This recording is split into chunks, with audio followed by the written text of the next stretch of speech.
नमस्कार। News station में आपका स्वागत है।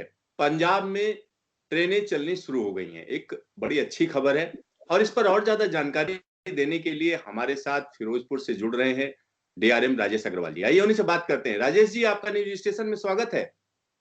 धन्यवाद। सर, ट्रेनें चलनी शुरू हो गई एक लंबे अरसे के बाद, तो किस तरीके का एहसास हो रहा है? आपको क्या लग रहा है? आपको ये महसूस हो रहा होगा कि हम लोग बेहद खुश हैं।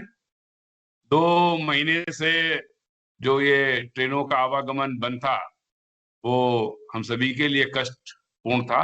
पंजाब की जनता को, हिमाचल की जनता को, जम्मू कश्मीर की जनता को, जहाँ पर कि यात्रियों को जाने आने की सुविधा नहीं मिल पा रही थी या मालगाड़ियों के माध्यम से आवश्यक वस्तुओं का आवागमन नहीं हो पा रहा था।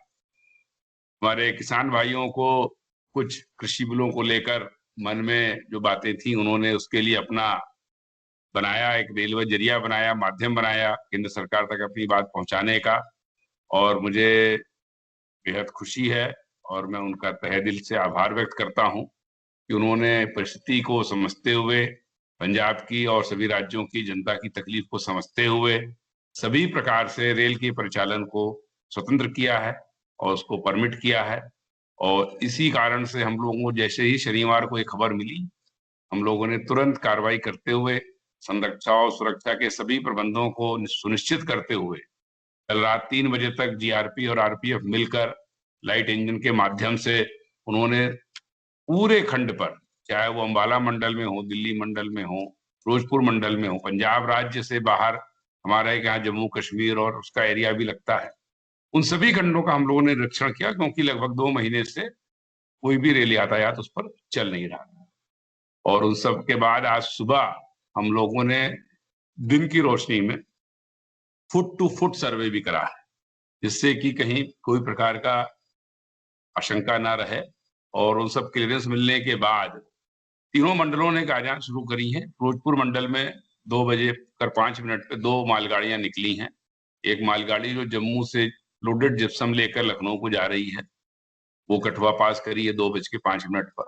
और ये तरीके जालंधर में जो हमारा एमटी बीटीपीएन जो पेट्रोल और इस तरह की चीजों को लेके जाता है, वो खड़ा था, उसको भी हमने दिल्ली के लिए वाया लुधियाना रवाना कर दिया है। सर, एक लंबे समय से तमाम जगहों पर, चाहे वो मालगाड़ियां हो या पैसेंजर ट्रेनें हो, सब बंद थी। अब उसके बाद जैसे पैसेंजर ट्रेनों की अगर हम बात करें तो आपके डिवीजन में कितनी पैसेंजर ट्रेनें अब चलनी शुरू हो जाएंगी? देखिए, इसके बारे में हमने एक विस्तृत जानकारी, जो कि रेलवे बोर्ड और हेडक्वार्टर के द्वारा परमिट किया गया है, कल ट्वीट के माध्यम से रात को करीबन 9-10 बजे हमने साझा कर लिया था।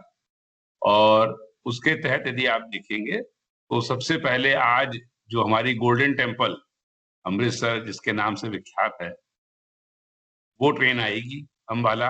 और वो आज रात अंबाला में टर्मिनेट ना हो करके हम उसको उसके मूल गंतव्य स्थान अमृतसर तक लाएंगे।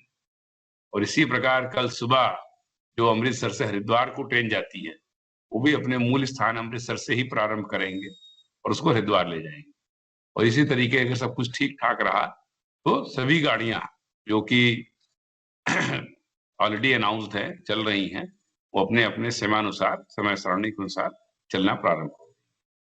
सर, जम्मू की अगर हम बात करें या कटरा की बात करें तो वहां के लिए भी ट्रेनें चलनी शुरू हो गई?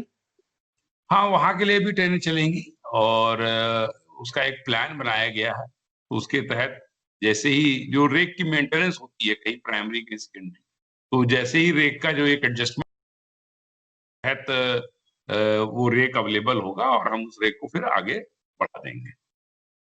सर, अगर हम देखें तो फिरोजपुर डिवीजन की अगर हम बात करते हैं तो कितनी मालगाड़ियां वहां पर फंसी हुई थी इन 2 महीनों का जो आंदोलन हुआ इस दौरान?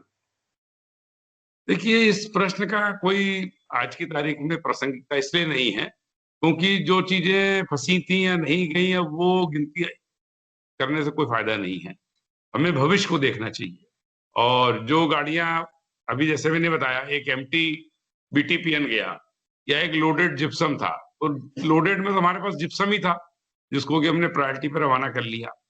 बाकी इंडेंट लगेगा और उनको सप्लाई होगा एम्प्टी रैक, वो लोड करेंगे, चाहे वो कंटेनर का लोड हो, चाहे वो फूड ग्रेन का लोड हो या किसी और चीज का लोड हो। तो वो अब वो लोड करेंगे और उसको ले जाएंगे। उससे ज्यादा इंपॉर्टेंट है जो माल आना था पंजाब में, जो विभिन्न गाड़ियां कई स्थानों पर रुकी हुई हैं, उनका इस समय यूरिया और फर्टिलाइजर वगैरह की जो सप्लाई है वो लेकर के अतिशीघ्र पंजाब में आएंगे। मतलब तमाम ट्रेनें जो बाहर रुकी हुई थी पंजाब के लिए वो आनी शुरू हो जाएंगी। सर, एक बड़ी बहुत साधारण सा सवाल है कि 15 दिनों के लिए ऐसा कहा जा रहा है कि किसानों ने एक तरीके से मौका दिया है कि भाई आप चला लीजिए। तो क्या लगता है ये लंबे समय तक यानी आप लोग कंटिन्यू करेंगे कि फिर से जो है दिक्कत आनी शुरू हो जाएगी? हम बहुत ही आशावादी हैं और हम कभी ये नहीं विश्वास करते, अरे भाई अगर 15 दिन का जो समय मिला है, पहले 15 दिन की चिंता करेंगे, 15 दिन के बाद जो होगा उस समय देखी जाएगी।